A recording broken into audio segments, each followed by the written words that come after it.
Ladies and gentlemen, welcome to the Breakdown Corner. This is the Dugout Podcast. My name is Arteta Roberts. And straight to it, fantastic weekend for all us Gooners out there. I mean, you all know I'm an Arsenal fan, so it smells ignore the gruff. I'm still waiting for Gyökeres to score his fourth and fifth goal so I can go and shift. That's the bet I made with my co-host Theo, and all of a sudden my man went for 3 in 3 and hasn't scored ever since. Okay, well, moving on.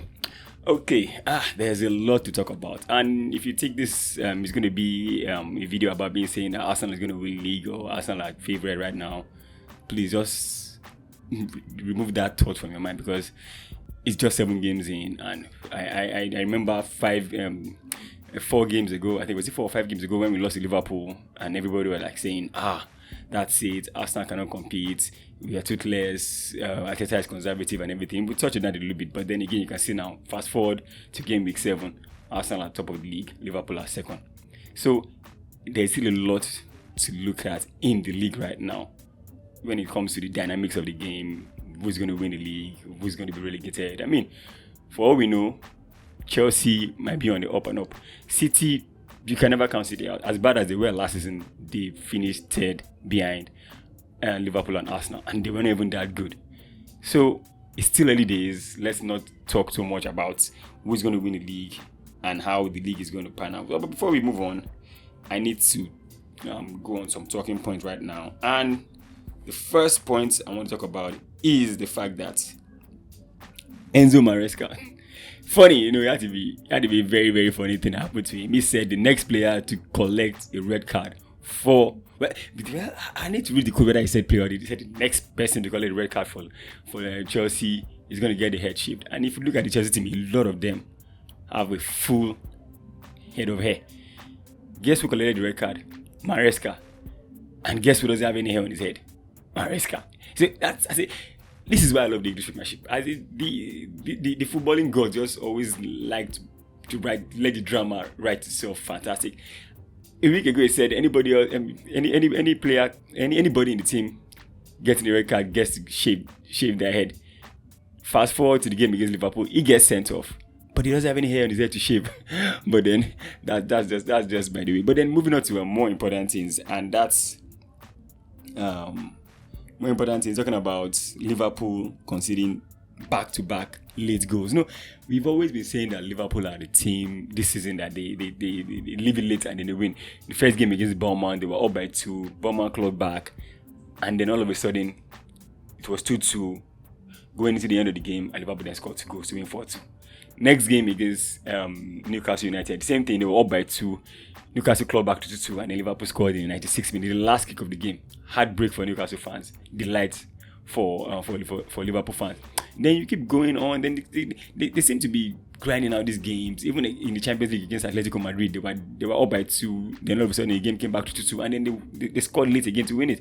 So I mean, if you are a football purist and not a fan or not a biased person, you know that kind of football is not sustainable. You will lose a lot more games playing like that than draw. And just the last 3 games they played, they've lost those 3 games. One in the Champions League against Fenerbahce, was it Galatasaray? I keep mixing those 2 teams together. Pardon me, but that game they were unlucky anyway. I mean, it was the game where you play better than the opposition, but some way somehow you didn't get to win. But you see the games against Crystal Palace and the one against Chelsea this weekend.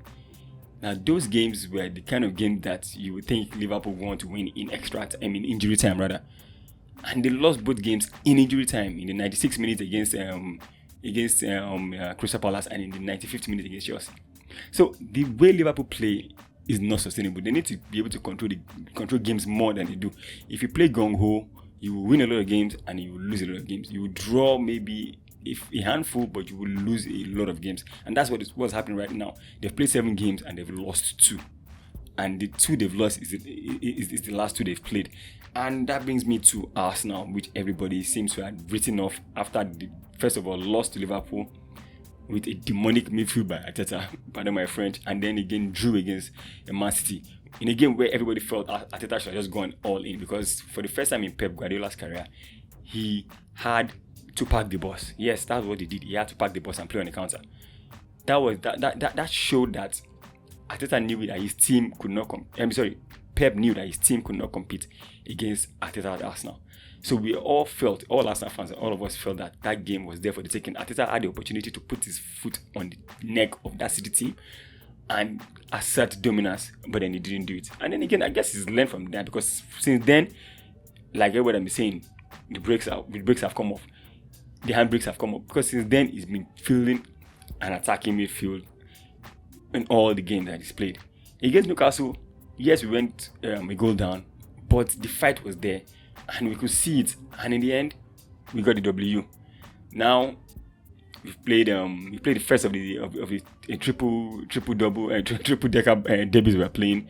I mean, a lot of people said we had easy games. Yes, on paper it looked easy, but these are derby games. You are playing West Ham, you are playing Fulham, and you are playing Crystal Palace.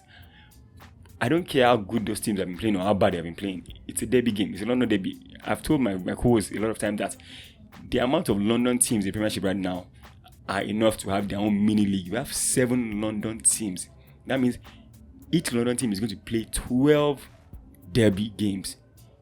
That is 1/3 of the games you play in a season. 12 derby games, and those are games that you would never want to lose because they are derby games. Madrid has 1 or 2.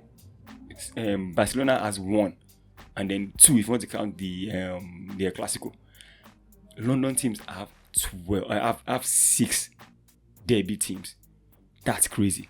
But then again, 1 is down against West Ham, 2-0. I mean, a lot of Arsenal fans felt that should have scored a lot more, but it is what it is.